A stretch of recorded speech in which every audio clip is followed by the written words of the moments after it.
So we're live. Oh my God. Hi. Welcome to Substack. Hey, That was welcome easy. everybody. Um, this should drop. It should have dropped the link to everybody um on my list. But yeah, let's give the start time that I had on there was 4:40. So we started about 2 minutes early. Um, That's fine. but yeah, thank you everybody for joining. But yeah, Thank you. I was telling you, Peter, I messed up my back. I fell on the ice. We're pretty much covered by ice here. I don't know if anybody in chat is is in this cold front in the United States, but it's miserable. So come visit But us you live again. in the mountains, right? So maybe you Yeah, can ski. yeah, that would be good. It's pretty much pure ice right now. It's Oh my God. it is not even fun. Um, yeah. So no, Hi, so everyone. By the way, I can see that people are joining. So yeah, cool. you just got dug out of ice in Nashville. Yeah. Jesus Christ. It it's been pretty miserable. Has it been cold, Kevin, or has it started warming up a little bit?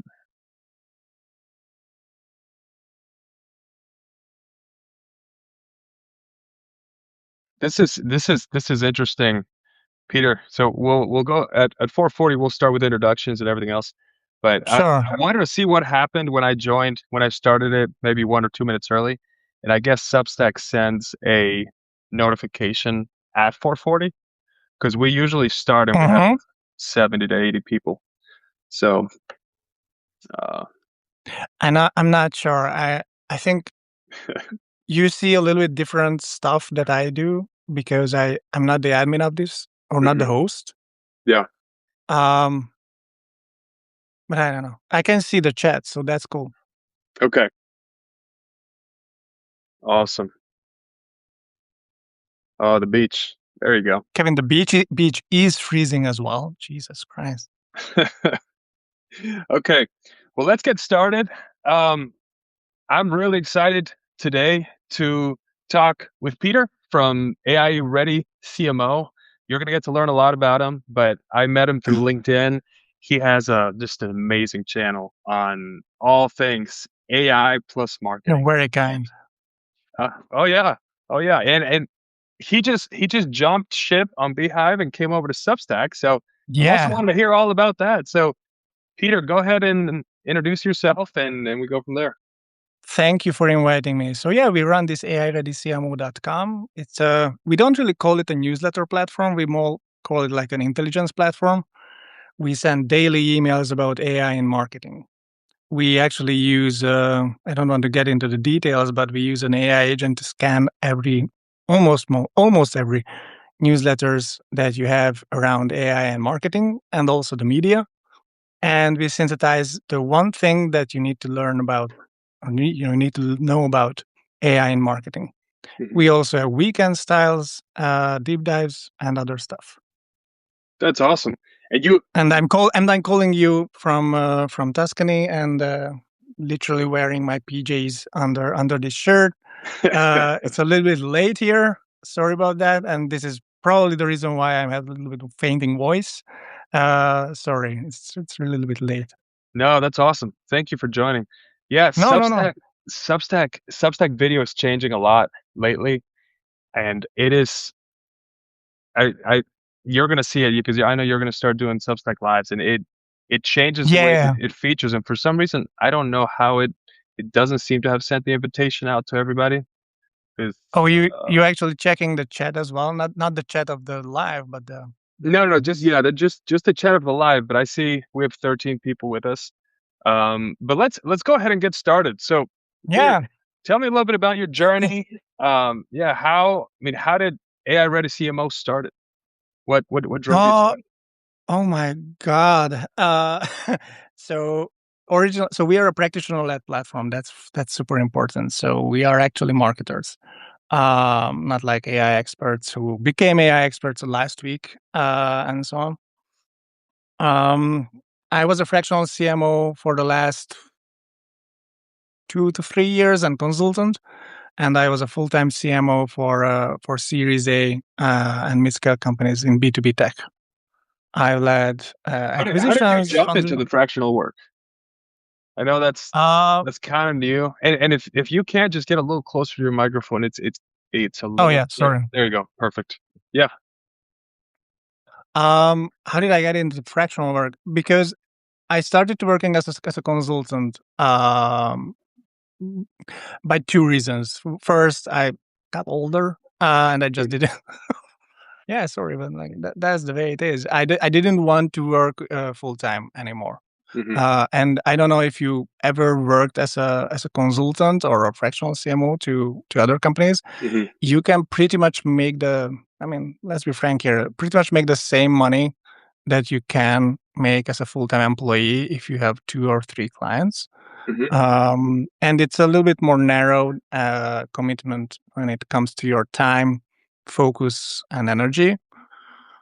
Um, yeah, and I just had the connections. I was a mentor at Techstars, so I had like babies to sit there too, which was fine. So it drove me clients in a way that it was sufficient for me. It was enough.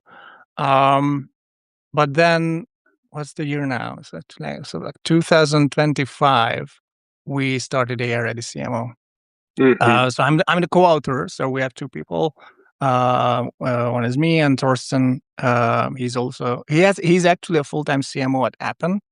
Appen is a AI training. Well, I think it's the largest AI training company in the world, and he's like a senior director of marketing there.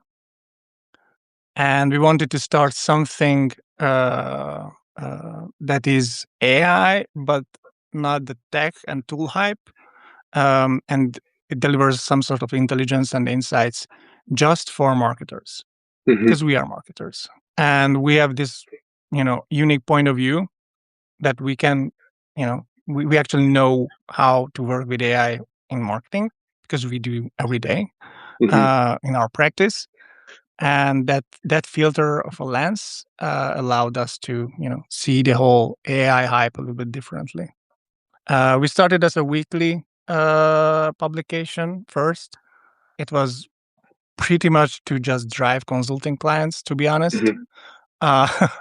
Uh, and also like an experimentation. We are not like creators in a traditional sense. I think if you say to me that I'm an influencer, I will run away and cut my wrists. So we were really cautious of entering into that space to not hurt our reputation and so on and so on. Mm-hmm. But it turned out that actually, like after like half a year of publishing weekly, we switched to daily, and our subscriber numbers just like went crazy. Huh. And it kind of turns out, well, like I don't know, just maybe it's not for everyone, I don't know, but for us it was a situation that it showed that we can actually make a living out of it, which is weird uh for us. um so we are trying to doubling it down on down that newsletter thing right now in January from onwards this year. So we moved to Substack because the growth is much higher here. Mm-hmm.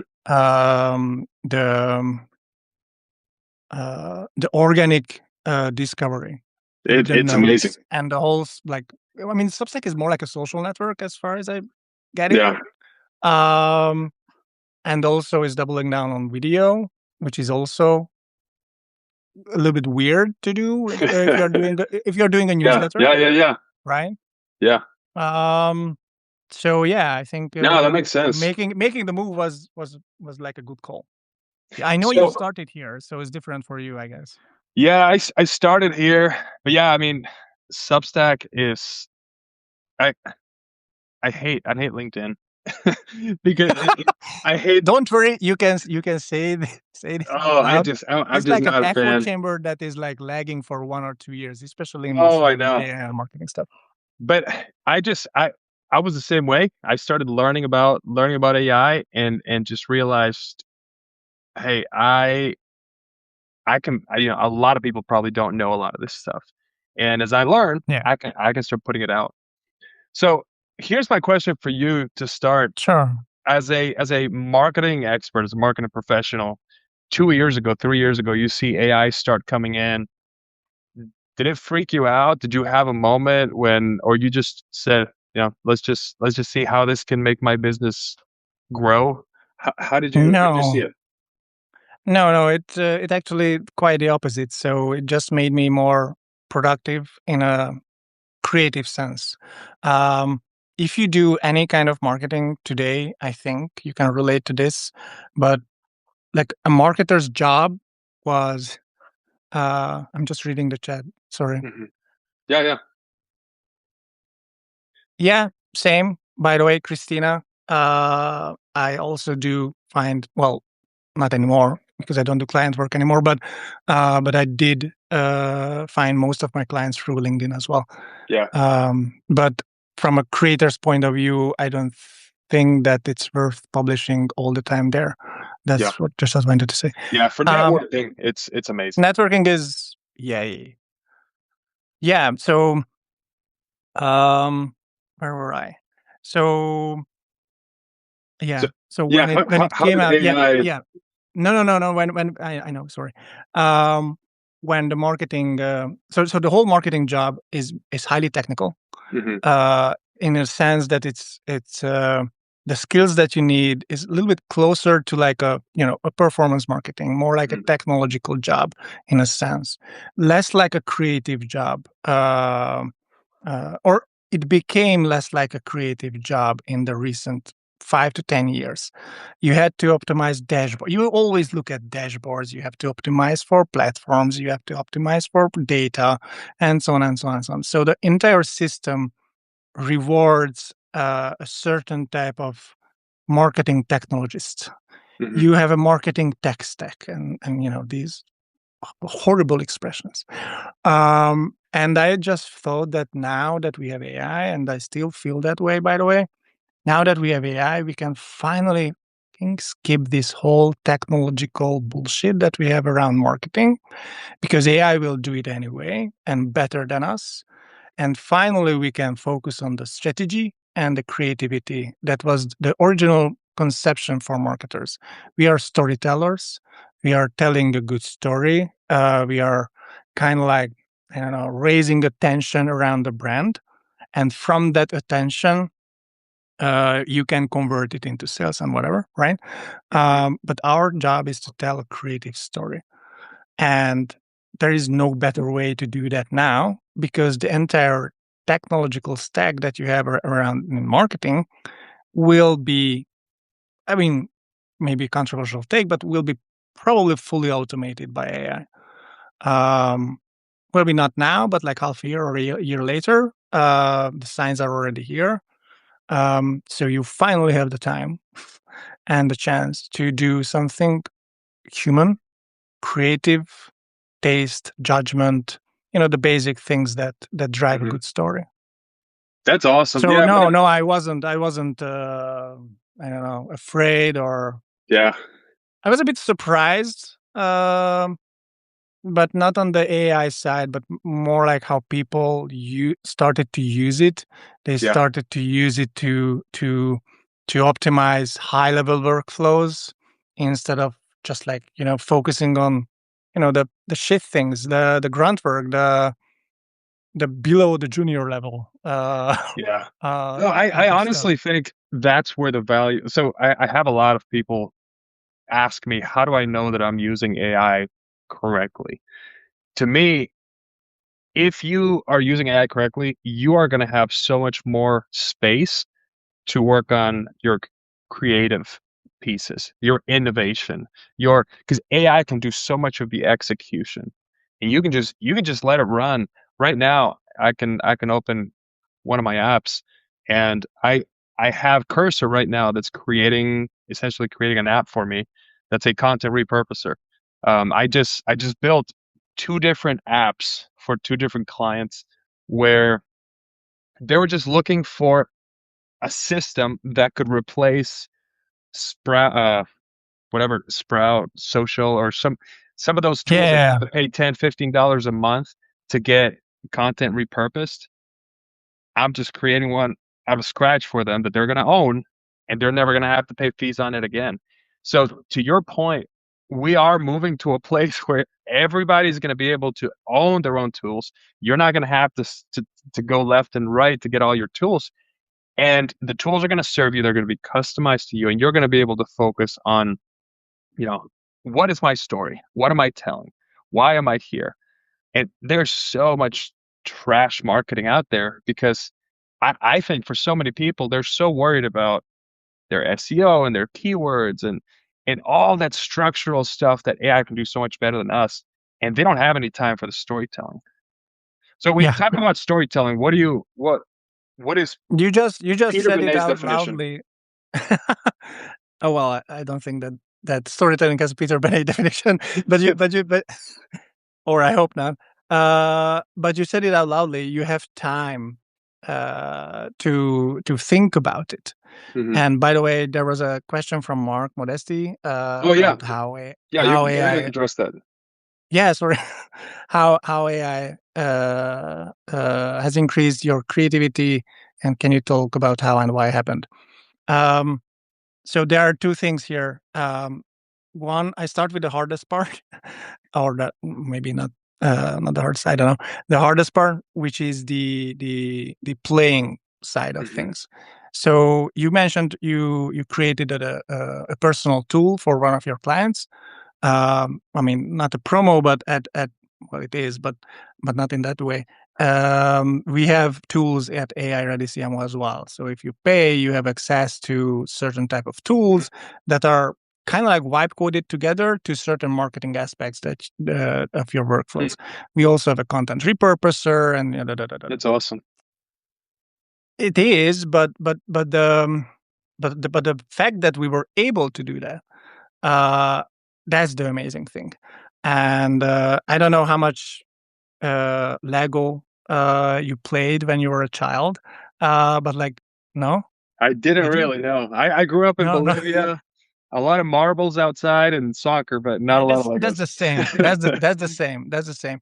So when you play with these little toys and tools as a kid, it's an amazing experience. You have a flow moment.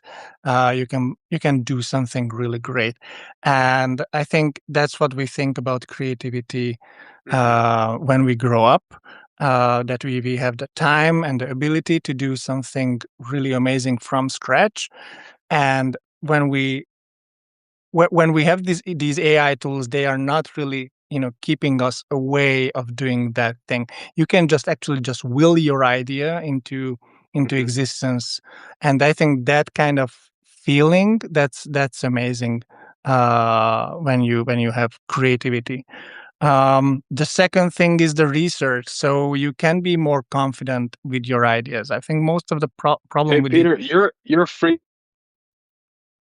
am I I don't think it's just on my end. no, you I were think you frozen a little froze bit. up. Me, am I? Let me see. Yeah, I think I have you're I have solid frozen for internet. everybody.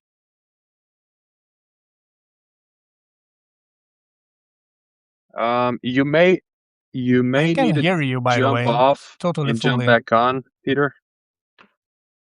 Hmm. I think it's clearing up. Uh, I can see you starting to move. Really? Oh, you're hearing him fine. Okay, Christina. It may just be something local then. Oh, they see Okay, you you go freezing. ahead, Peter. Can you hear me now?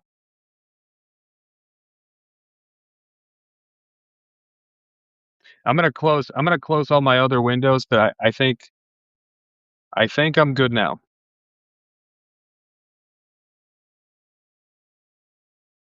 Hmm, hmm, hmm, hmm, hmm.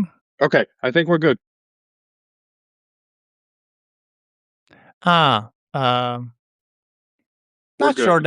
not sure that it's relevant, but my wife just texted me and she said and she said that it's you who's frozen, not Okay. me. It is really cold out here, and I do have a heater, so that makes a lot of sense. it may be impacting technology. Anyhow, so back to the topic. So yeah,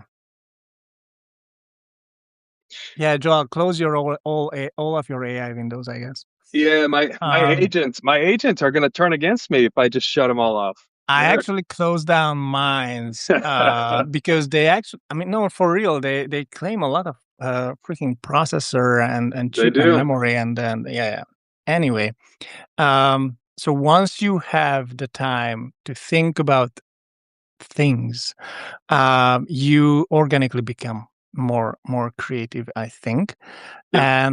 And when you have a lot of like, I mean, I'm not sure how everyone else is doing this, but I do have like a lot of ideas all the time. And most of my ideas are shit, obviously. No, for real. But you need to like do some research around those ideas. And when you do that, you can be more confident on what idea is worth to execute or just like test out at least. Hmm. And for that research, AI is amazing. So Yeah. indirectly, it makes you more creative because creativity is not just about just having ideas. Everyone has ideas, but not everyone acts on their ideas. With the confidence that you can get from AI driven research, you can be, more easier to execute on your ideas, whatever they are. Yeah. I have an article. I had an article recently that talks about what I think are the three top skills for the next decade for people to have. Hmm. And the three are creativity, adaptability, and innovation. Yeah, I think something that people forget is in its core, AI is just a predictive machine. It has the entire internet and for now. yeah, it's gonna do it right now. It can do an awesome job at researching and all that, but creativity has to start with us. Now, the part to me at least that has been just amazing is I now have something that can take my creative idea, put it through a bunch of research. I have a bunch of prompts that essentially say, this is what I'm trying to do. Find similar case studies. Find in 6 months why my idea would have succeeded. And also tell me in 6 months, assume that it failed. Tell me why it failed. And it, it is incredible at that. And then take a vibe coding tool and create a prototype so easily that I mean for your tools for your AI ready CMO, I mean that would have cost a lot of money to create 10 years ago or 5 years ago by hand by a coder. I mean that would have Yeah. been a lot. You don't, and I don't think that people realize what this means for marketers. Let's say you're, I think we published uh, this news 2 or 3 days ago, not sure. So I just like regurgitated here because it's interesting and Hmm. amazing. Y Combinator published their call for startups, right? They usually do every quarter. They request a certain type of startup companies to Yeah. join for their accelerator. I know how it works. Again, I not for Y Combinator, but I was a part of Techstars mentorship, which is similar size and stuff, whatever. Hmm. Um, and one of the like the rollout was for AI native agencies, and what they said and what we said as well is that imagine the situation that you're running an agency pre AI. Pre AI, you probably apply to client work with pricing, some case studies. We are good at this because we did that and that and that, and we worked in this vertical and kind of B2B and tech. So we probably will be able to work with you, Hmm. and we have this pricing and stuff. That's it. Pretty much. That's what is it. And you won the client in a competition or whatever, or just directly, doesn't matter. You won the client, and as with, I mean, let's be honest, every agency they are understaffed. So when they win a client, they need to hire more people Yeah. or, reallocate the current setup because an agency um, cannot scale without considering or growing their headcount. Yeah. Because it's like people doing the work. Yeah. There's designer, a copywriter, and they, usual drill. Now with AI now, you can actually do that without scaling the headcount. And not just that, but when you're pitching your work to other clients, well, possible prospects, let's say, you're pitching almost half-baked, Yeah. semi-customized Yeah. work for Hmm. them. Let's say you are an agency who's operating in AI video production, whatever. You don't need to shoot an entire location video with massive budget and stuff. You can just send a 30-second ad creative video to the prospect that you're pitching and tell them that, this is that, pay us 10 grand and it will be 1 minute without the watermark and whatever, and Hmm. fully customized to your whatever campaign that you have. It changes the game for an agency. And I think it's not just an agency game; it's a For the creative game individual. for any marketer as well. Yeah. If you're a one person marketing consultant, you can, or let's say you are in a strategic business, you are providing marketing strategy as a consultant for clients. You can service 5 to 10 clients easily, depending on how good at it with meetings. uh, that's the only limitation for you because the work is done by AI. Yeah, I mean, Mhm. think of nonprofits. I mean, a lot of what Oh I'm yeah, doing in on the your case, nonprofit yeah, side, you can't just throw extra money just to buy more people, to get more people. So you have content especially yes, repurposers. Hey, I have my team spent, you know, 1 week working on this article. I want to get ideas for a video to come out of this article, for a podcast to come out of this article, for a 10 Google ad series that comes out of this. I mean, yeah, it's good. that's true too. Something that I'm really interested about is AI is leveling the playing field, not fully, obviously, but you now have people with, you know, sometimes solopreneurs, but organizations that have 5, 7 people in total are going to be able to have marketing material that before would have cost them, a $2 million budget to even get started. And now they're going to be able to compete with the companies that have the $2 million budget. So it is going to be really exciting to see how though I think creative people are going to thrive with AI. Yeah. Creativity plus, strategic use of AI. It, it's going to be really interesting to see what comes out of that. One thing that we also saw, and I think we also covered that like last week or something. Sorry, days are going to each other, crumbling up. But we covered. There was a CMO job market report a couple of days ago, maybe a week. And what it showed is that the executive side, so like CMOs and Hmm. senior level director and above, Hmm. they are much more looked after for. Hiring is up.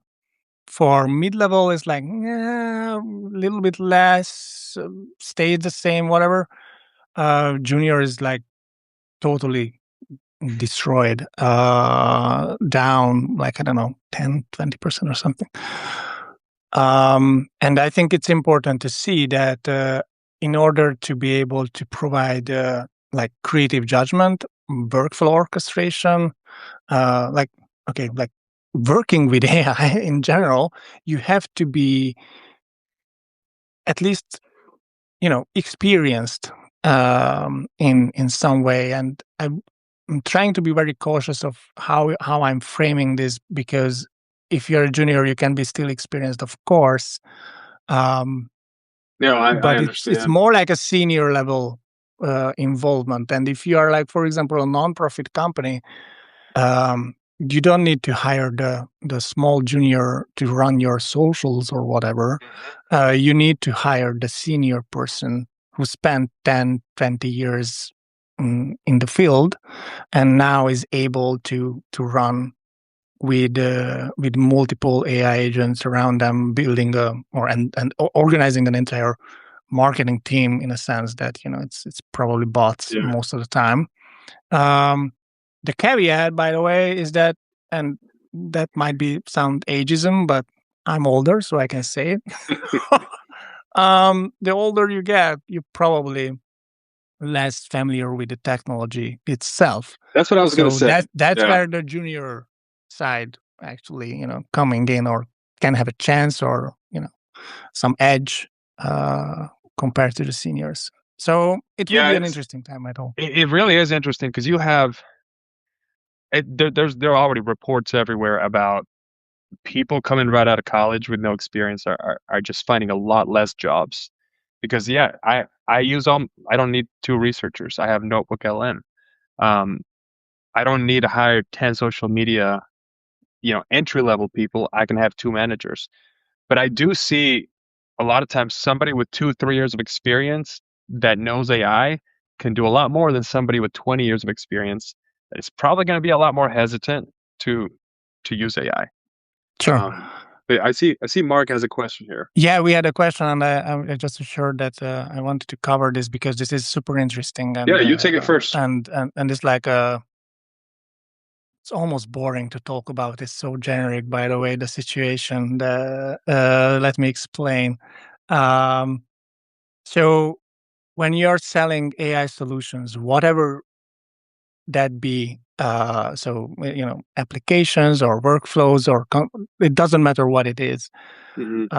in a sense that it's usually people say that it's a data problem, right? So I mean, in generally, AI is data is AI, and AI feeds on data. Hmm. And when we say data in business or in companies, it's usually the documentation, the workflows that you have, the actual data, analytics and stuff, like hardcore data.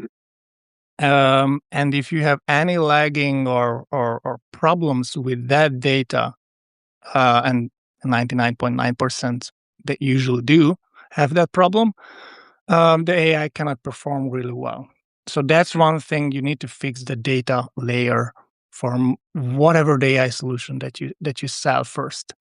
But this is not a technical problem, and that's where most people miss it.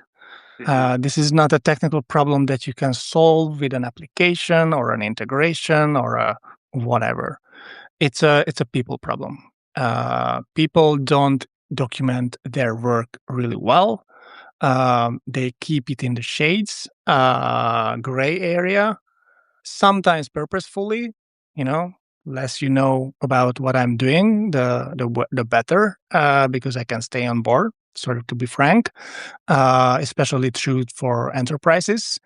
So if you have like thousands of people at the company, I can bet that 30% of those people, they do nothing, almost nothing, 10% of contribution every day, and they just sit on the corner and whatever, and grayify their workflows just to answer to HR.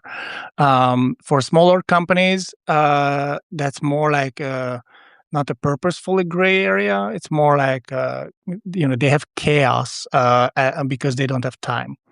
They Hmm. are doing everything all at once. I mean, I worked in this space, 50 to 100 people. We just got funding from a Series A investment.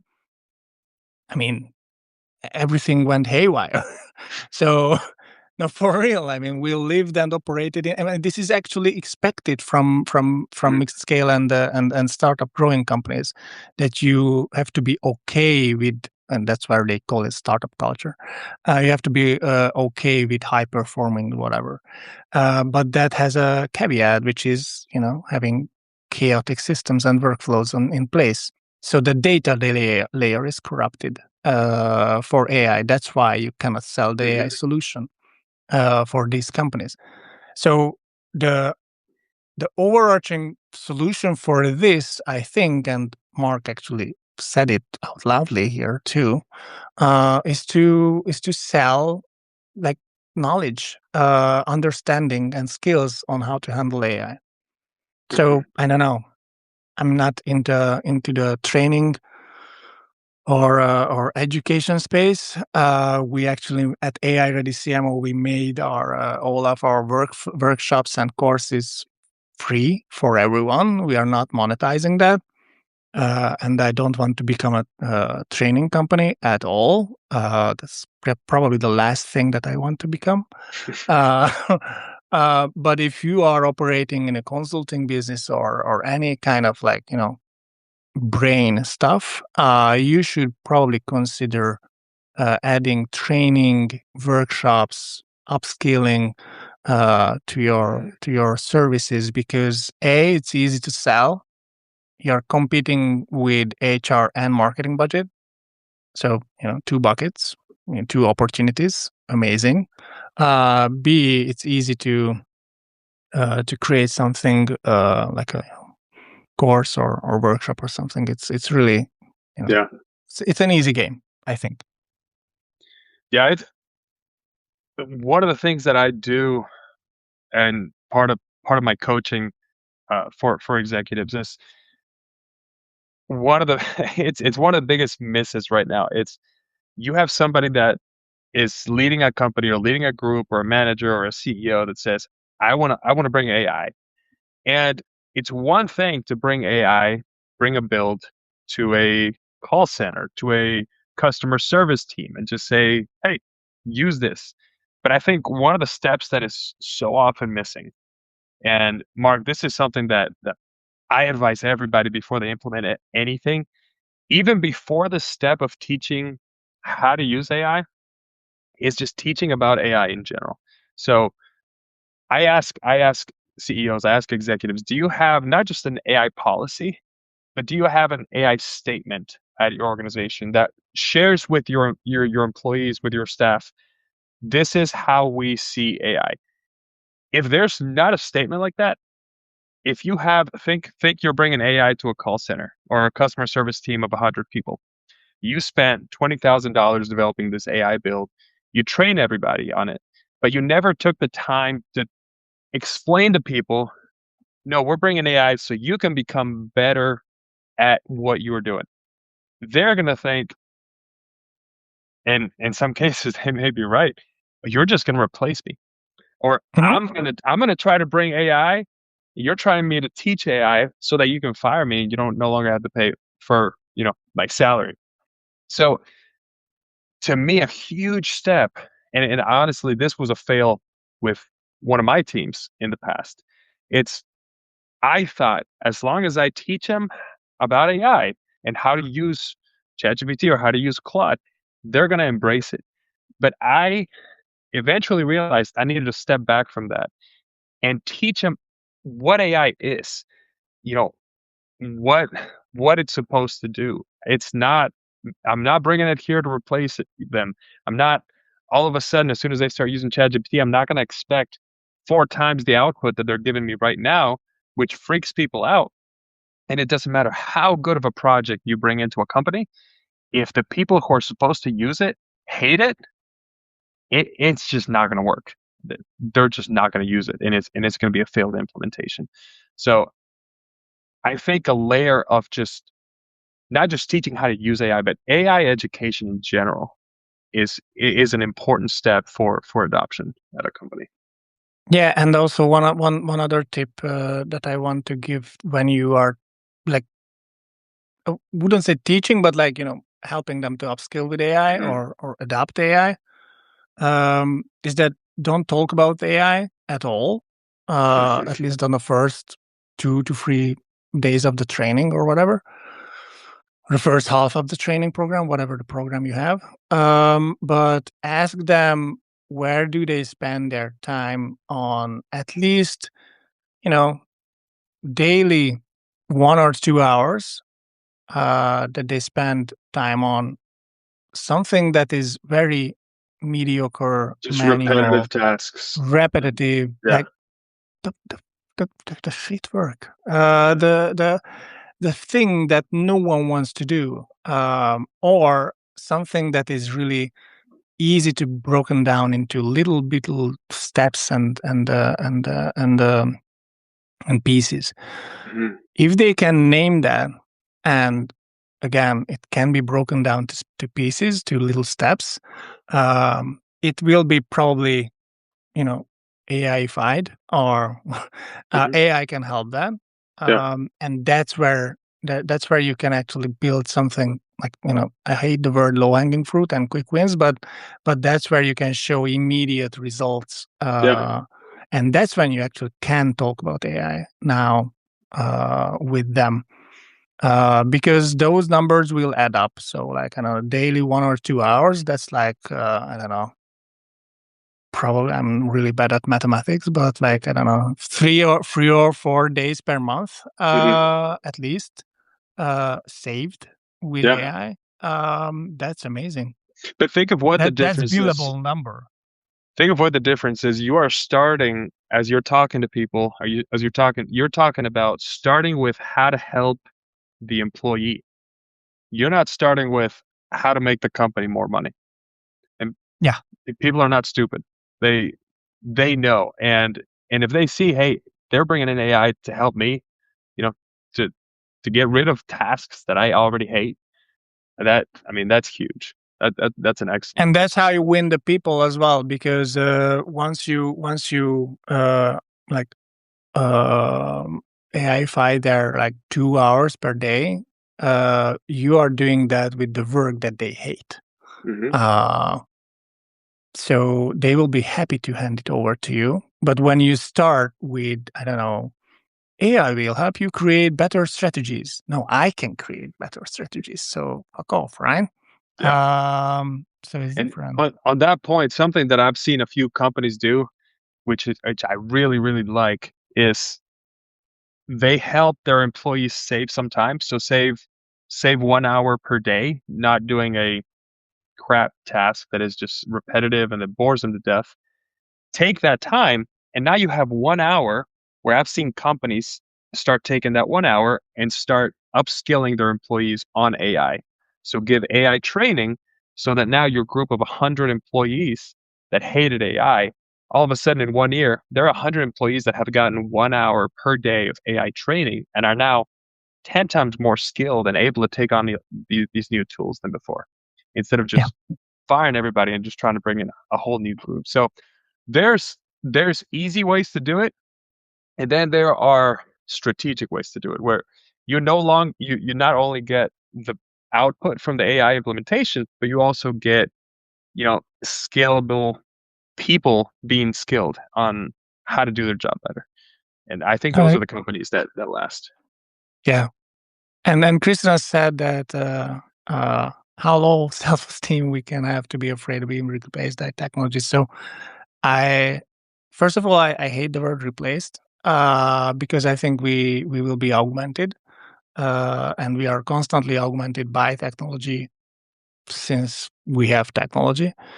We are a tool user species, by definition anyway. Hmm. Um, and I don't want to be, go full caveman style here, but that's true. Um, and I wanted to share something, a good analogy that, do you know where the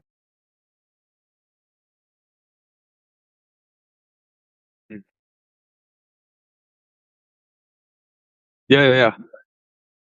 it's coming from the insurance brokers in the US. They had a pre-computer. They had a room full of calculators, like people doing mathematics stuff, calculations, in a room, estimating insurance claims and defining insurance claims. Um, Now it's just a freaking app on your phone. Not even sure that people actually open it. You can just chat it now to ChatGPT or whatever. So yeah, those people disappeared from the room doing calculations. But we still have people around doing even better calculations. Yeah. Yeah, I agree. mostly. I do think there's going to be a lot of replacement um, on people that, for example, if I have 10 people that all they do right now is the execution of tasks, of repeatable tasks, that's 100% what AI is going to take over.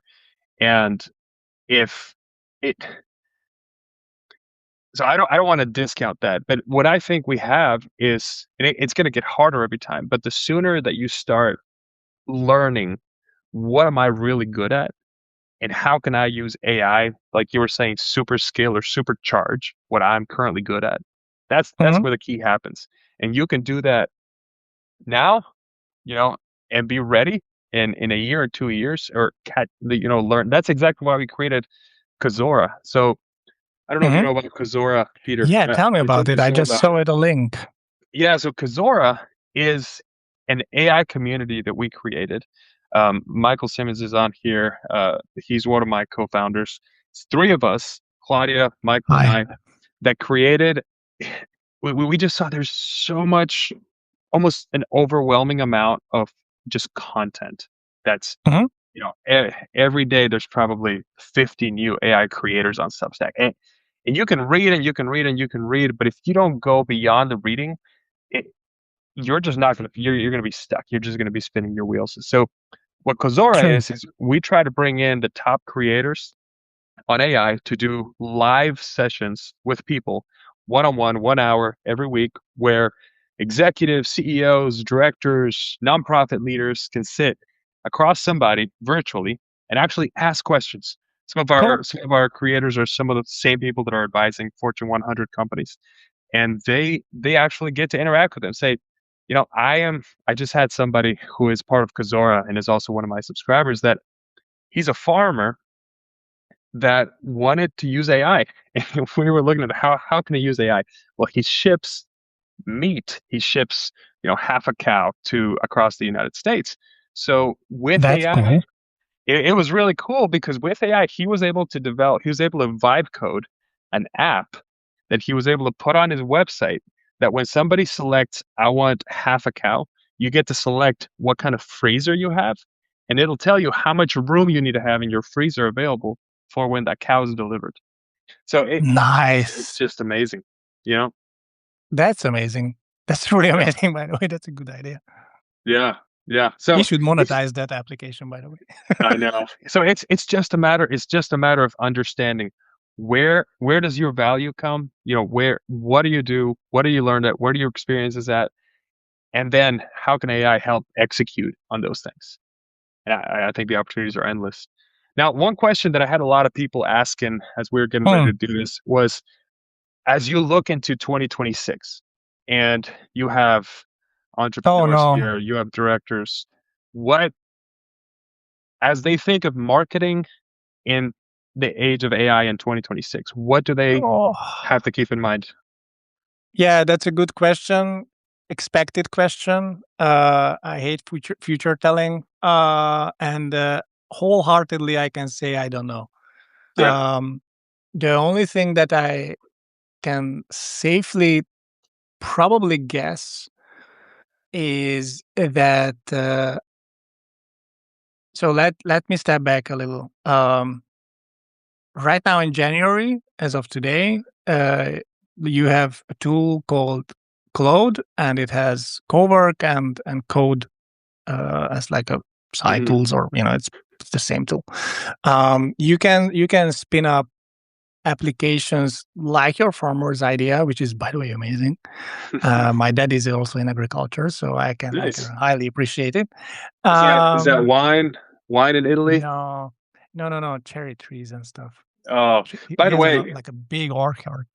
for everybody who just joined or joined recently or missed the beginning, Peter's calling us from Tuscany, so he has a much better weather than I do right now in the mountains of West Virginia.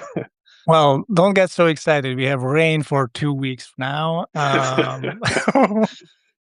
But yeah, Oh, that's probably I live by the sea. Um, so yeah, uh, so we are able to wipe code, build. create applications. We are able to, I mean, we haven't published it yet publicly, but we made a AI agent that handles most of our marketing for AI Ready CMO. Most of the operations that we do internally, which is, well, not much, but we don't have other people. It's not a full-time business. So you can do so much stuff, but most of the stuff that you can do right now lies in really, I wouldn't say bad UX and UI, but even with the best education and the most simplistic terms that you can find, and AI experts and coaches and whatever, it's really hard for a regular old school marketer to do something really great with these tools, because the UI and the UX is really hard to use. You need to know at least a little bit of coding, or a little bit of, or at least not know, but like getting not frightened by it, or familiar with it.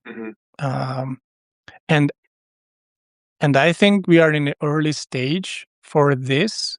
And I can safely bet in the future, telling Globe, that this year we will see a little bit better UI for these tools. So, you know, it's like Bitcoin and crypto we had, like, I don't know, 10 whatever years ago. It's mainstream when your dad is talking about it at the Christmas dinner, right?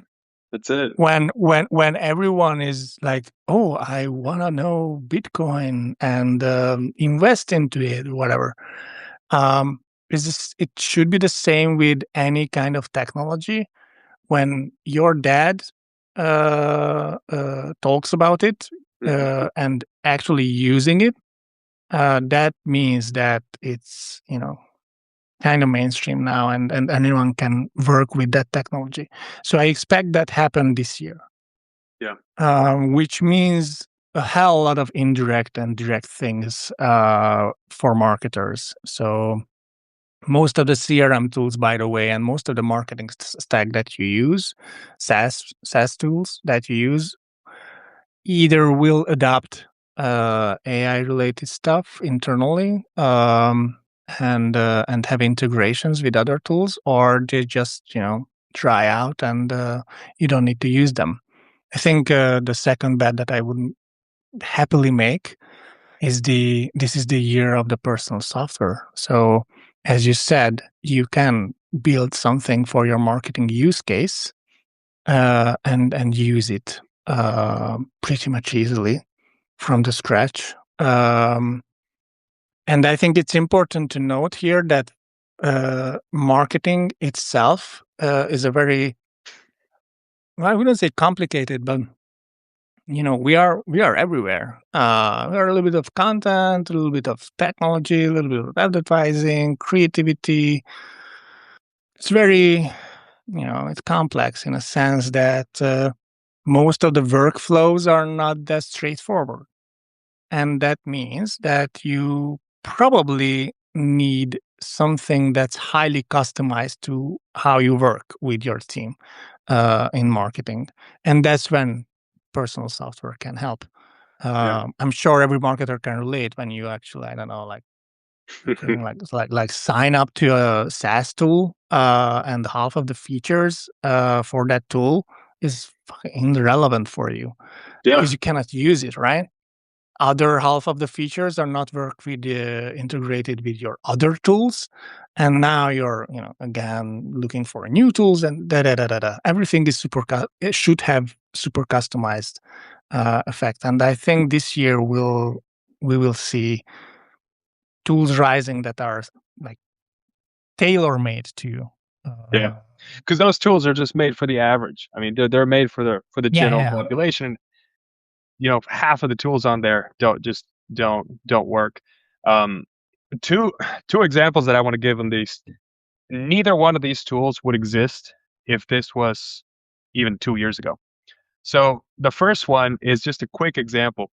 When you're talking about personal tools, I didn't want to keep paying $15 for a workout app for me. because it's just a waste of money. I don't use half the tools. So I went to Claude. I used Claude Code, and I said, these are this is what I need in my app. I want it to look like this. Exactly what I want. And sometimes I want to be on a treadmill. I want you to guide me on there, but sometimes I want to do, a full workout with weights. And it created it, and I liked it so much that I published it and made it freely available to all my users. And I'm going to drop the link on here. Anybody, I mean, it's completely free. This is what I created for myself. If anybody wants to use it, it may save you $10, $15 a month. But this is you can create a personalized app. It took me about That's nice. 2.5 hours. You have dark and light as well. Yeah. Yo, I just Camille's checked on here. Yeah, I mean, Camille is he has been doing so much with the same thing, just using AI to create, finding a need and saying, what are people needing right now? What is my hurdle? Let's just build something for it. There's a lot of what he's doing with extensions, with prompts. Um, it's amazing. On one of the big things that I see, especially I'm in the nonprofit world a lot, and one of the things that so many companies, so many organizations have such good work that is being done, and they just have a trash UI. And because they have a trash UI, somebody looks at their website and thinks that what they're doing is trash because you're not reflecting the level of excellence because you just can't pay $50,000 for a designer. One of the things that I would ask anybody on here, if you have not done yet, and if you have a company website, drop your link, get Claude Code, get Cursor, whichever one, drop your link on there and just say, make a full analysis of UX, UI on my website. Give me, in order of priority, 15 recommendations of things to do. And I think if you have never done something like this before, it's going to blow your mind how much AI can do for you right now for free or for $20 a month. So, and Sure. that's awesome. I want to. Christina asked something again. I'm just checking the chat. Sorry. Let's do Christina's, and I don't want to extend this too much. I know it's late for you, Peter, and we'll No, drop that's this. fine. But what are the top 5 AI tools for a solopreneur and the most important warning for each one of these tools? Yeah, Christine is one of my subscribers, and she does go down a rabbit hole. You start. What are your top AI tools that you use daily? I again have a wrong answer, I guess. We don't use that many tools, to be honest. So, if you're a solopreneur and it's really hard because it depends on the business that you run. Yeah.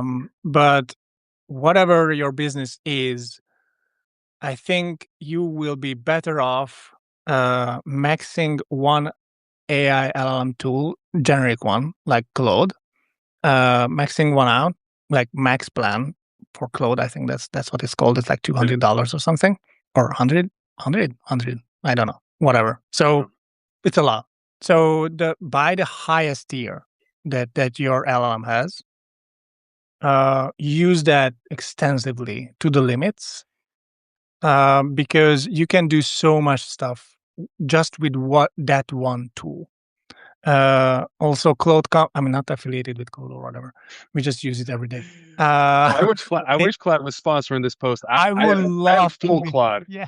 I left ChatGPT over a year ago and haven't looked back. If you are listening, I'm happy to take money for Claude anytime.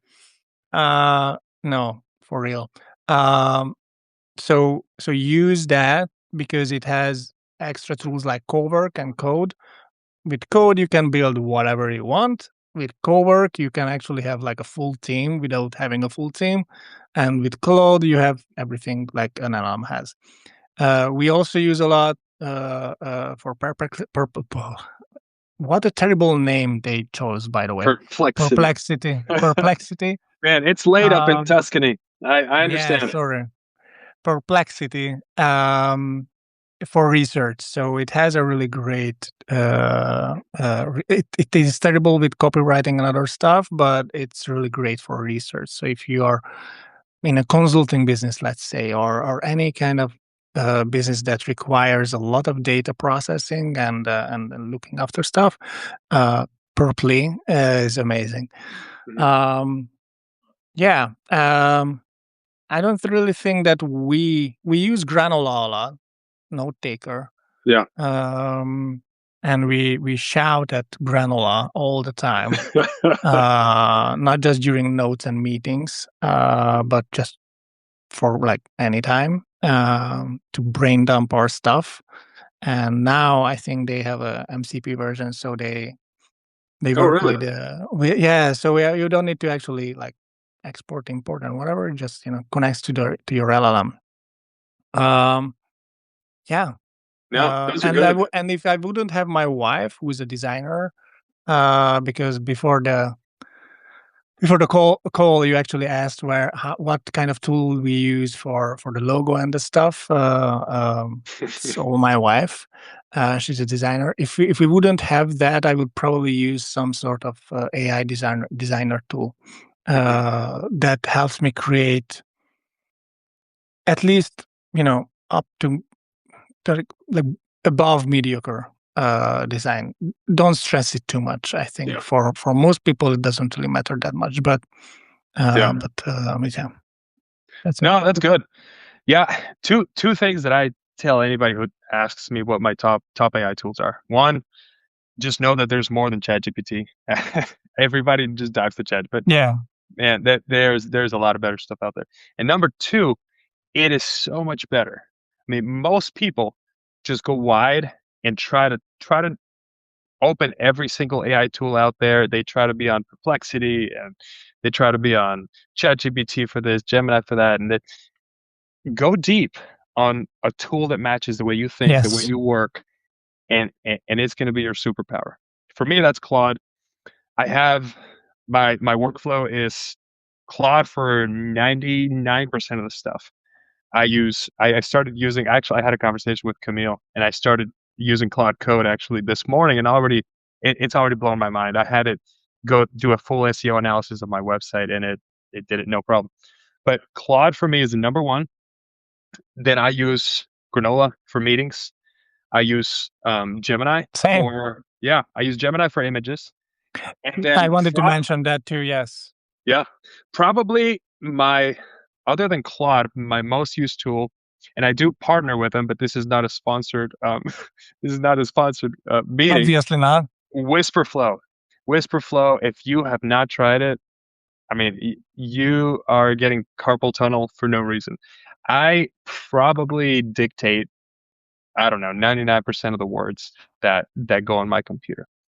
If you don't have a dictation tool, you got to try Whisperflow.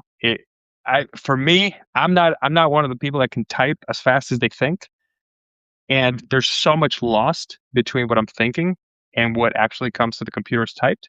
But what I normally do, like my posts, I put my headphones on, I have Whisperflow on, and I'm just walking around the room sometimes and just dictating and just going back and forth with Claude. So for me, Whisperflow, Claude, Gemini for images, that's pretty much it. So hey, Supporting. I'm a typer, not a dictator. But you are. Hey, you're a lot older. but Let's just say you're older than me. but Thorsten, who is even older than me, he's our co-writer at AI Ready CMO. He's actually dictating everything, Oh, and really? I think he uses Whisperflow as well, Yeah, but I'm that's not awesome. sure. That's awesome. Hey, we have to do this again, Peter. But thank you so much for Yeah, taking the time today, and thank you definitely. everybody on the chat. We appreciate you, and we'll be posting this yeah, shortly after. Thank you for coming, and thank you for organizing it. This was Yeah, amazing. That was for my sure. baptism for, I don't know, a live video. I never did live video before. Hey, I that's did why you many became a many Substack. podcasting. Yeah, Hey, cool. Thank you, man. bye. Thanks, everyone. Ciao.